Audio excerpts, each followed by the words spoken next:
Greetings, everyone, and welcome to another episode of Deciding to Soar, Living Life Your Own Way.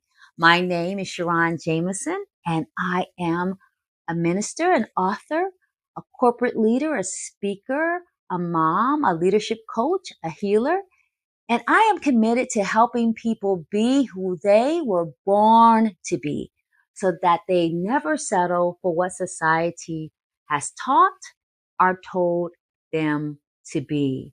And if this is your first time listening to the podcast, welcome. I am so glad you are here.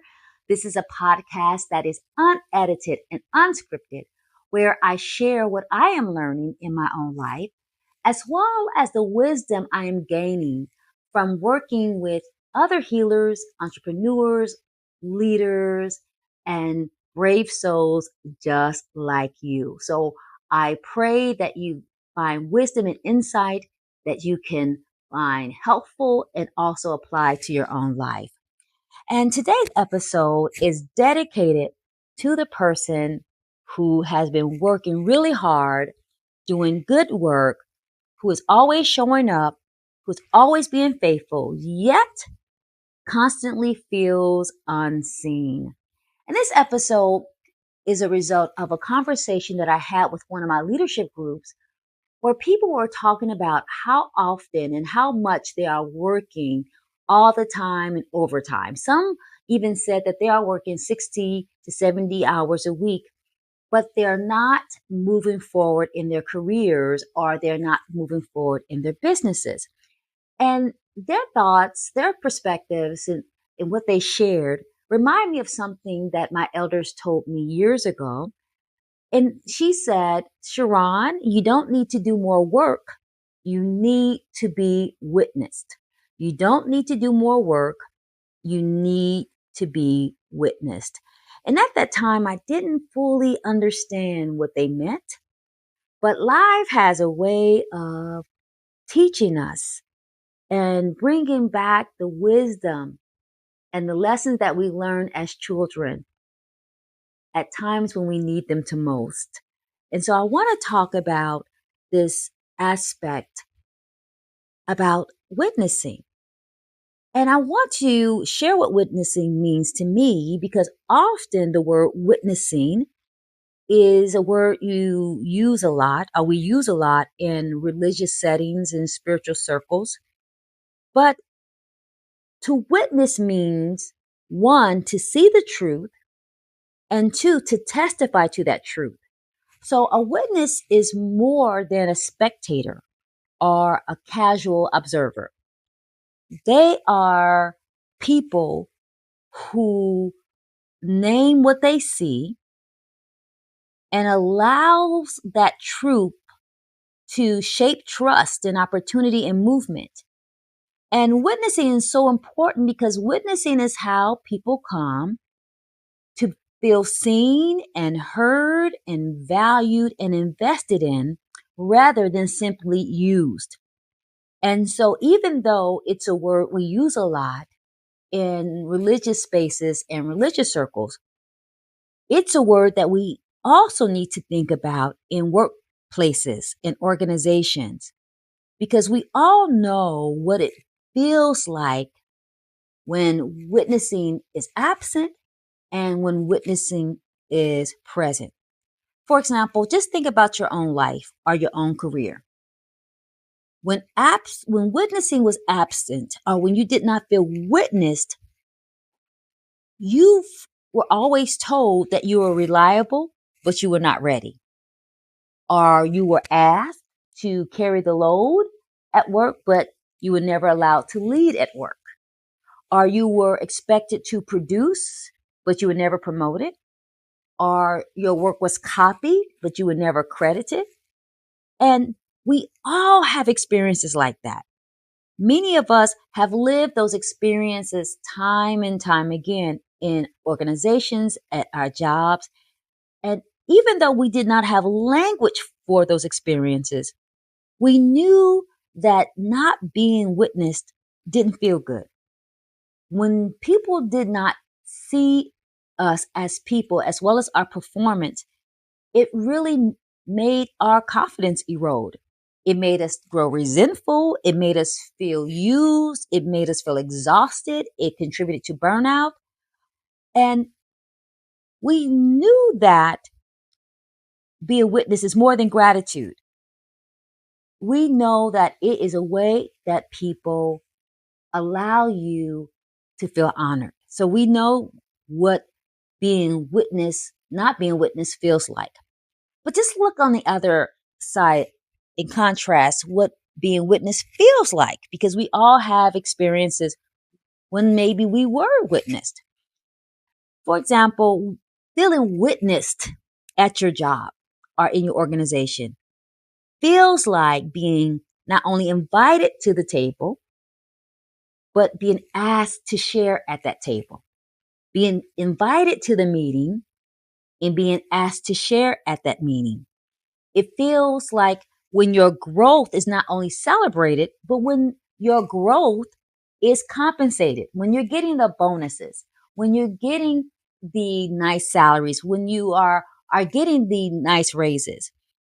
Feeling witness feels like not only being visible, but feeling valuable for your contributions, valued for your perspectives, valued for your opinions. And that sense of feeling valued and that sense of feeling like you belong and that sense of feeling like people are invested in you, that doesn't just happen by accident. It is intentional because when people witness you, they are choosing to witness you. And that choice of witnessing you makes you feel differently, not only about your job and what you contribute, but it makes you feel differently about who you are and what you have been called to be. And over time, I've come to understand that witnessing is so important that it's not just a single incident or a single moment, it is a pattern. And there are five very important dimensions of witnessing, and each of those dimensions matter. So I want us to walk through each dimension and so that you can know what it is and what it sounds like. And as I'm walking through the different dimensions, I want you to think about who provides that for you. Who provides these dimensions to you in the workplace, where you volunteer, in your family, in your home, in your relationships? Because these dimensions not only nourish our souls, they help us to soar in ways that give us life, that make us soar, and that ground us in who we were destined to be. So the first dimension I want to talk about is this dimension of being acknowledged. The, the dimension of being acknowledged. And acknowledgement is the beginning of witnessing. This is when someone sees your gift or sees your strength and sees your talent and they name it. And they name it in a way that's powerful. They're not vague about what you do well. They don't celebrate your gift privately. They are clear. And acknowledgement sounds like you have somebody saying, Susie, you have a way of explaining things that help people understand. Or it could sound like, Billy, your presence really stabilizes the room. Or it might feel like a statement like, John, your insight really changed how we approach this solution. Now, the question is, why does that matter?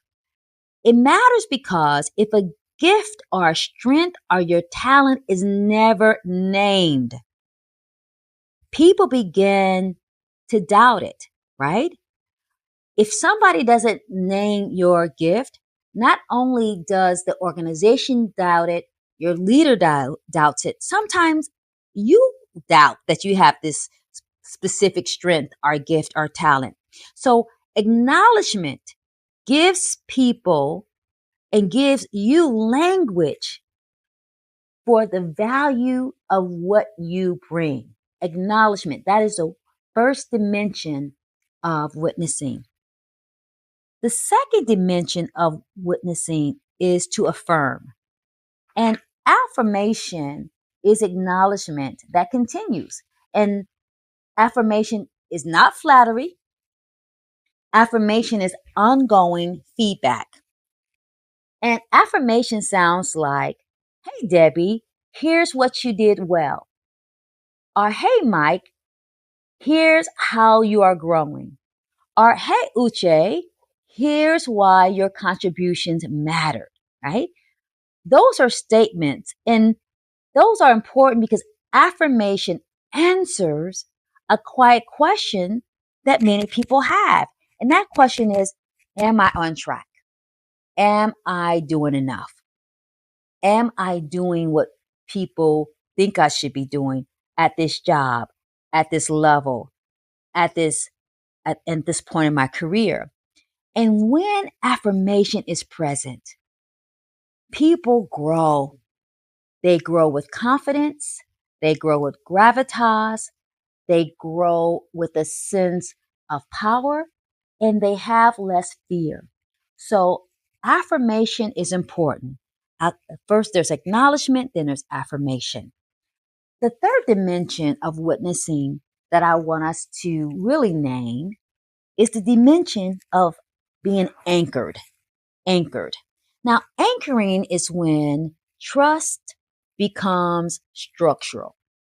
That is when someone no longer feels like they are marginalized. It's when a person no longer feels like that they're constantly auditioning for a role, auditioning for a job, or auditioning for acceptance. It is when a person no longer fears that one mistake will undermine their career or erase all their other contributions. And anchoring is so important because it sounds like a person saying, Mike, we trust your judgment. Or Keisha, we want your voice in the room because you always bring great ideas and perspectives. It can sound like something like, Pete, you belong here, and we're so glad that you're here, right? Those statements nourish their soul. And anchoring matters because people cannot expand when they don't feel safe, when they don't feel secure, when they don't feel appreciated. And so it's a structural uh, feelings that are built into an organization that allows people to feel safety. And safety is what allows confidence to grow, but it's also what allows excellence to deepen. And so we have to ask ourselves in our careers, in our organizations, do we feel anchored?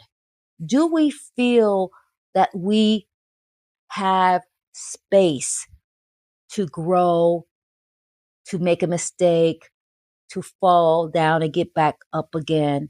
Because if we feel anchored in our position and when we feel grounded in our jobs, when we feel grounded and we are secure in people trusting us and trusting our judgment and trusting our contributions, that's when we get really creative.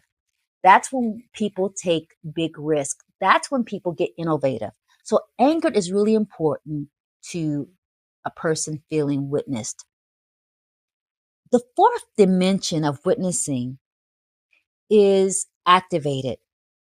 And activation is when witnessing turns into movement.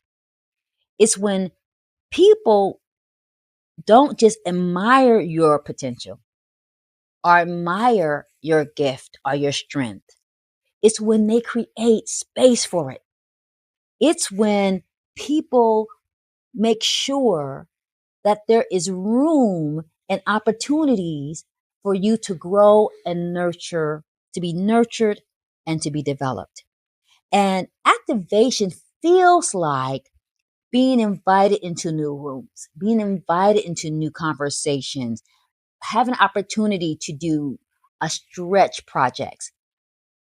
Being activated feels like being recommended for opportunities, being recommended for high visible roles and high visible projects, being recommended for opportunities to lead. It feels like having your name spoken when you're not in the room, to always be at the top of the list or at the top of someone's mind when things come up. And activation matters because sometimes people don't lack ability. I want to say this, oftentimes people don't lack ability, they lack access. And what activation does is it provides the access because it provides people knowing your name. So when we think about it this way, is that witnessing bridges that gap. It ensures that you have access because witnessing and activation ensures that you are moving forward, moving into new rooms, moving up the corporate ladder, moving into new opportunities. And that's really important. The last dimension of witnessing is awarded. And awarding is when recognition becomes tangible, publicly as well as privately. And awarded feels like promotions, it feels like compensation and resources, expanded responsibility, expanded authority, expanded perks and privileges. And this dimension of witnessing matters because purpose requires provision. I want to say that again. Purpose requires provision. And so when people are asked to give more without receiving more, something eventually breaks.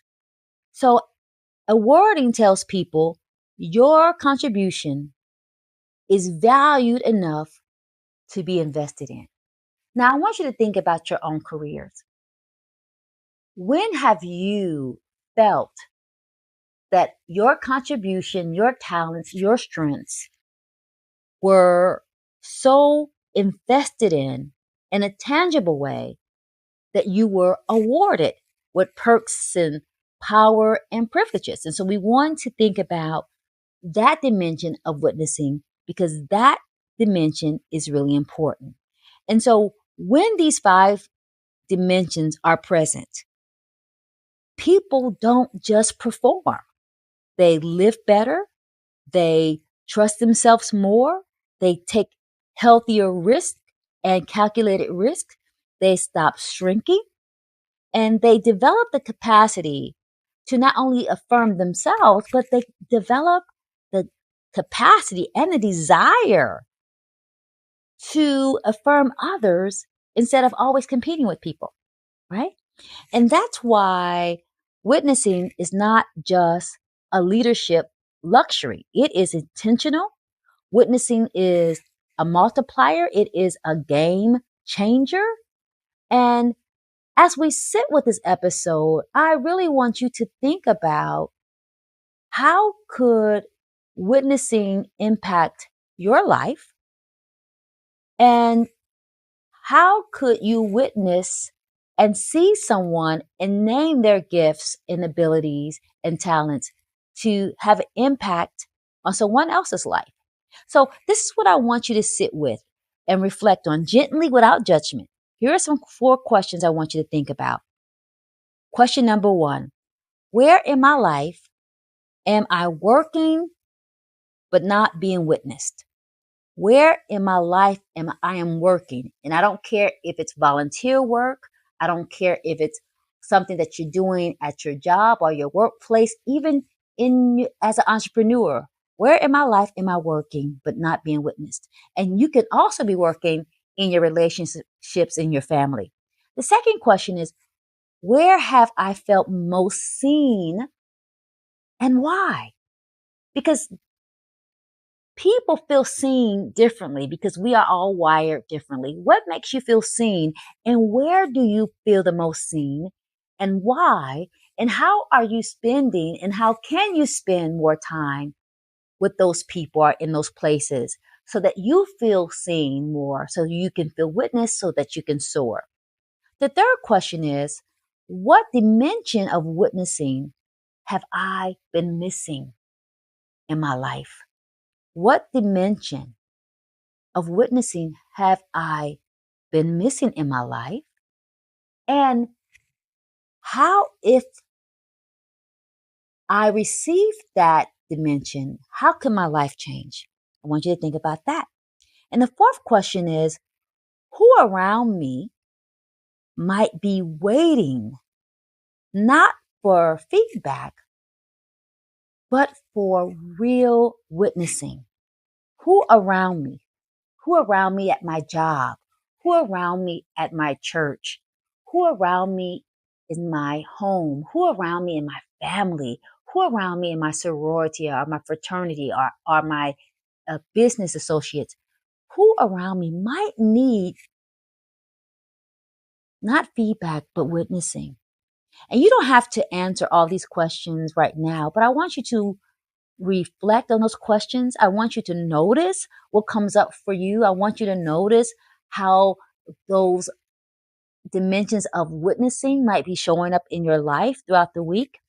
And once you understand the power of witnessing, two things will become clear.